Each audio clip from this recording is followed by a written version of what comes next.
Midwestmedic here with diabetic emergencies, going over the metabolism and energy production. This is just a little bit of an overview before you get into the full diabetic emergencies. That way you can kind of have a foundation of why things happen, okay? So the most important is that there's going to be energy sources that the body needs. The first one is going to be sugars, other words as glucose, fats, and proteins.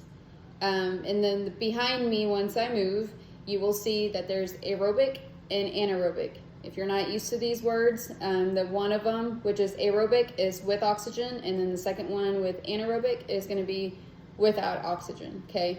So once again, the three primary energy sources: glucose, which is sugar, okay, it's fats and proteins.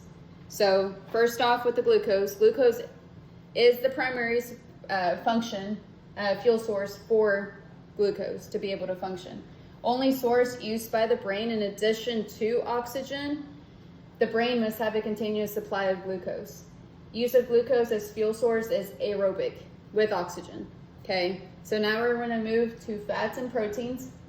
The brain cannot use alternate fuel sources, but the rest of the body can.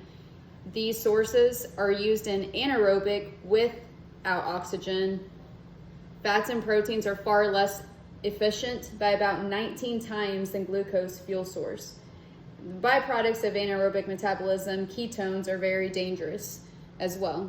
So I'm going to have you look this over, that way you can have it, and then maybe you knew these things before, maybe you didn't, but right before you get into the depth of diabetic emergencies, you can see the main three sources that needs to function when you have glucose and why it's important.